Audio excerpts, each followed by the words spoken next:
Hello and welcome to Lavnish Sir की class.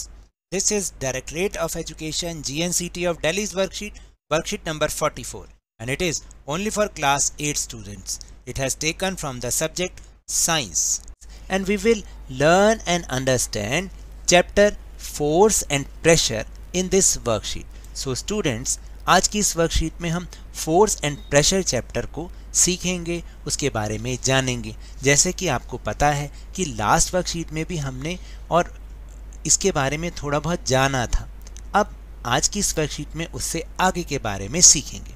So without wasting our time, let's start and understand with मी।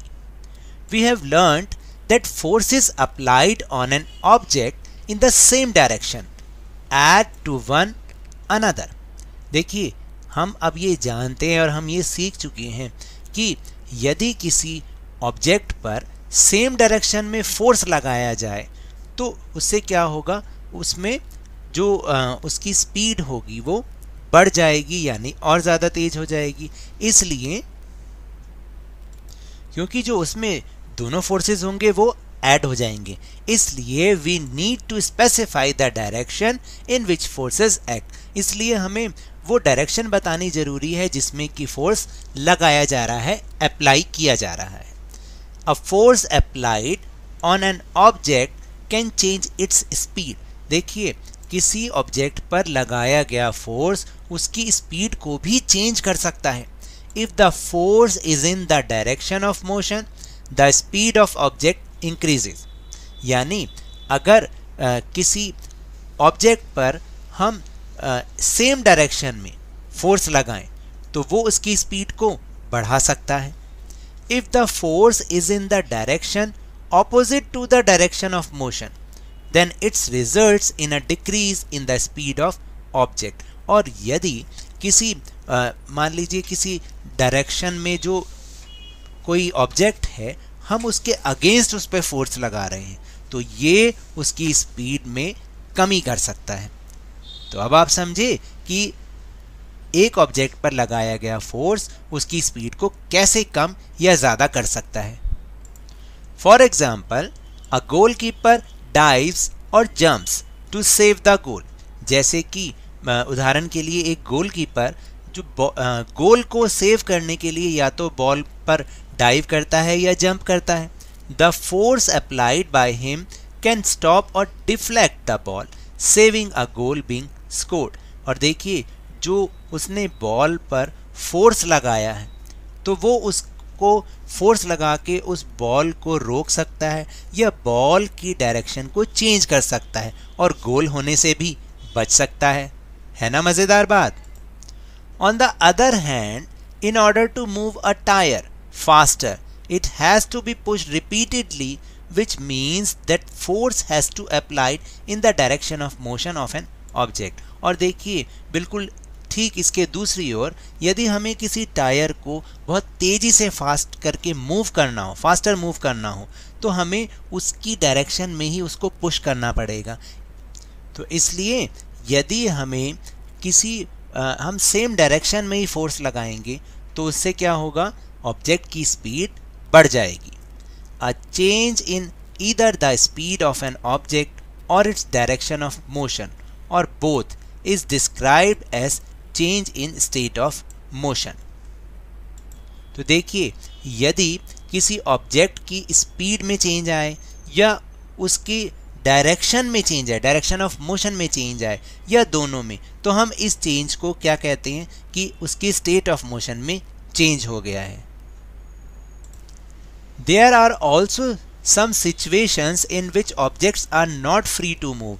देखिए, ऐसी कई और situations हैं जिसमें ऑब्जेक्ट जो है मूव होने के लिए फ्री नहीं होता। For example, pressing a lump of डफ विद हैंड्स और रोलिंग अ बॉल ऑफ डफ टू मेक चपाती। जैसे कि आप देखिए, जब हम आटा गूंदते हैं तो जो उसकी लोई बनती है, आटे की लोई, डफ का मतलब होता है आटा, उसकी लोई हाथों से प्रेस करते हैं, तब हम क्या करते हैं, वो ऑब्जेक्ट फ्री नहीं होता, मूव नहीं होता, लेकिन उसके शेप में चेंज आ जाता है।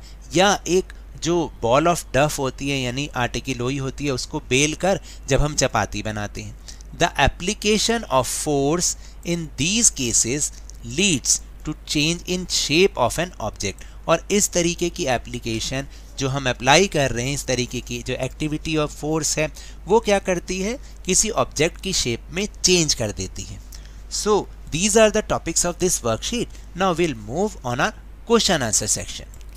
Now answer the following questions. अब आपको नीचे दिए गए क्वेश्चंस के आंसर करने हैं। Question number 1 is give 2 examples of situation in which there is a change in state of motion of an object due to force. आपको 2 एग्जाम्पल बताने हैं, ऐसी सिचुएशन के एग्जाम्पल बताने हैं कि जब किसी ऑब्जेक्ट पर फोर्स के कारण उसके स्टेट ऑफ मोशन में चेंज आ गया हो, उसकी अवस्था में परिवर्तन आया हो।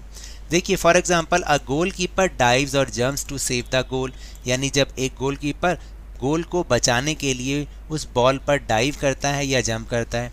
The force applied by him can stop और डिफ्लेक्ट द बॉल, जो उसने अपना फोर्स अप्लाई किया वो या तो बॉल को रोक सकता है या उसकी डायरेक्शन को चेंज भी कर सकता है और गोल होने से बच सकता है। Saving a goal being scored मतलब गोल होने से बच सकता है।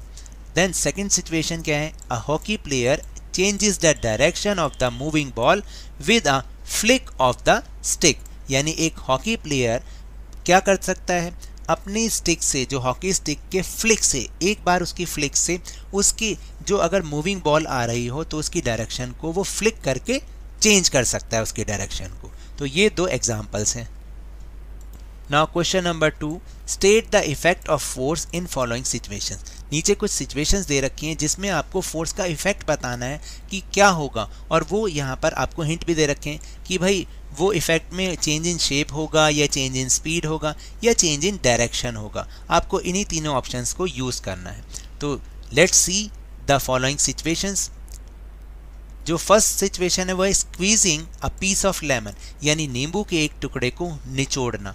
वो उसका क्या इफेक्ट पड़ता है फोर्स लगाने से, चेंज इन शेप हो जाता है। आप देखिएगा कि जो लेमन है, लेमन पीस है, अगर हम उसको स्क्वीज कर दें तो जो उसकी शेप होती है उसमें चेंज आ जाता है।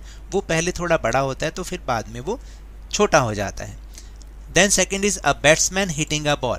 एक बैट्समैन जब बॉल को हिट करता है तो इसका क्या इफेक्ट होता है, फोर्स अप्लाई करने का क्या इफेक्ट होता है, चेंज इन डायरेक्शन, यानी जो मूविंग बॉल आ रही होती है उसकी डायरेक्शन चेंज हो जाती है।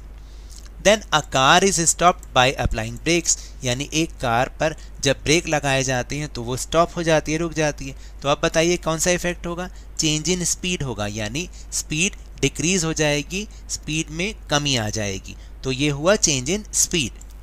फिर है last, a blacksmith hammers a hot piece of iron, यानी एक लोहार, ब्लैक स्मिथ का मतलब होता है लोहार, जब एक लोहार किसी गर्म लोहे के टुकड़े पर चोट करता है तो उससे क्या होता है, चेंज इन शेप हो जाता है, क्योंकि जो हॉट पीस ऑफ आयरन है वो फैलकर और ज़्यादा वाइड हो जाता है।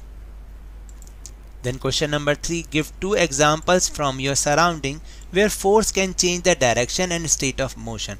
आपको अपनी सराउंडिंग से, अपने आसपास के वातावरण से 2 एग्जाम्पल बताने हैं जबकि फोर्स लगाने पर उसकी जो कोई ऑब्जेक्ट की डायरेक्शन और स्टेट ऑफ मोशन चेंज हो जाता हो। तो देखिए कई सारी सिचुएशंस ऐसी हो सकती हैं, जैसे a cricket ball hit by a batsman, यानी एक क्रिकेट बॉल को जब बैट्समैन हिट करता है तो भी ऐसा होता है। And applying force in the game of football, volleyball and badminton change both the direction of speed, direction and speed of the ball and the shuttle. तो देखिए अगर मैं आपको बताऊं, फुटबॉल, वॉलीबॉल और बैडमिंटन के खेल में क्या होता है, बॉल और शटल की दोनों चीज़ें उसको हिट करने पर, उन पर फोर्स अप्लाई करने पर उनकी डायरेक्शन भी चेंज हो जाती है और स्पीड भी चेंज हो जाती है। तो इस तरह से कई सारे एग्जाम्पल ये हो सकते हैं। Then last question, question number 4, what happen if applied force is in the direction opposite to the direction of motion, यानी क्या होगा जब आप किसी मोशन वाली चीज़ की डायरेक्शन से ऑपोजिट डायरेक्शन में फोर्स लगाओ, तब क्या होगा। A force is in the direction opposite to the direction of motion, then it results in a decrease in the speed of object, यानी कि अगर किसी मूविंग ऑब्जेक्ट पर आप उसके अपोजिट डायरेक्शन में फोर्स लगाते हैं तो क्या होगा, उस ऑब्जेक्ट की स्पीड डिक्रीज हो जाएगी, उसमें कमी आ जाएगी।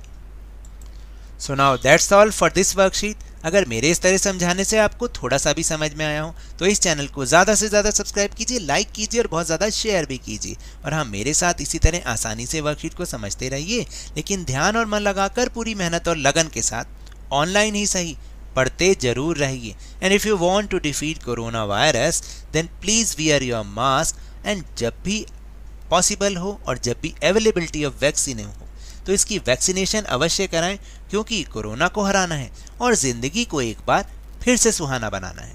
इसी उम्मीद के साथ थैंक यू वेरी मच।